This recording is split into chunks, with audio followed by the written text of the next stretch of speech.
হয়ে গেলাম। এখন একটু একটু ভয় হতে লাগলো আমার। আগে মিতুকে নিয়ে স্বপ্ন দেখতে ভালোই লাগতো, কিন্তু মিতু যে এতটা খারাপ তা আমি জানতাম না। মানলাম আমি একটু ভুল করেছি, তাই বলে ও আমাকে নিয়ে এভাবে গেম খেলবে? মিতুর দিকে তাকিয়ে দেখি ঠোঁটে হাসি। আমি ভালো করেই বুঝতে পারছি এই সব কিছুর পিছনে মিতুর হাত আছে, যাতে রিয়া কিছু করতে না পারে। এজন্যই মিতু এই গেমটা খেললো। রিয়া তো কান্না করার মতো অবস্থা আমি বুঝতে পারছি।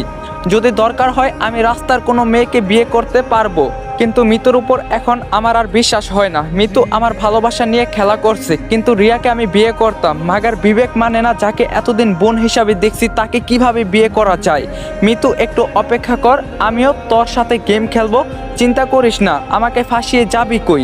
শুধু ভিডিওটা তোর কাছে আছে বলে কিছুই করতে পারছি না। তখন রিয়া বলল, খালামণি এত তাড়াতাড়ি কি ঠিক? তখন খালা বলল, এই শিখাইছি তোমাকে আমি, বড়দের মুখে মুখে কথা বলতে কে বলছে?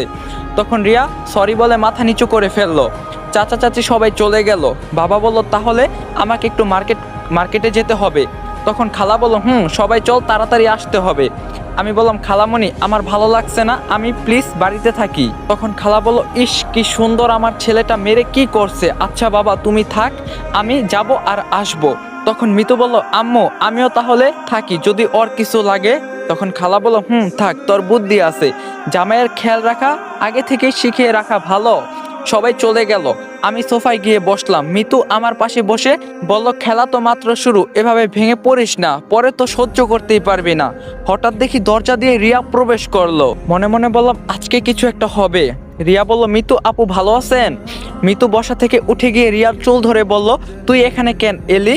রিয়া বলল, ছাড় বলছি, ভালো হবে না। তখন মিতু বলল, কি করবি তুই, কি করবি?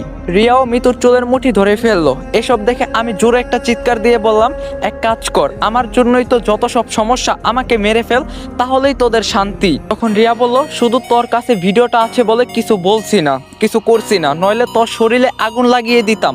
একটা কথা বলতে এসেছি শোন, আমিও দেখতে চাই তুই আকাশকে কিভাবে বিয়ে করবি। ও যদি আমার না হয় সারা বিশ্বের কারো হতে দিব না।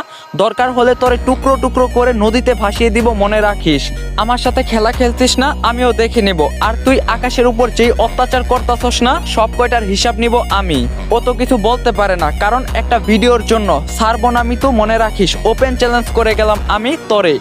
আকাশ শুধু আমার, যদি পারিস তোর করে দেখা। Good bye guys, waiting for next part. Video like target 3 K, comment target 500। চ্যানেলে যদি নতুন হয়ে থাকেন অবশ্যই চ্যানেলটা সাবস্ক্রাইব করবেন। তো দেখা হইব পার্ট 3 তে। সবাই ভালো থাকেন, সুস্থ থাকেন।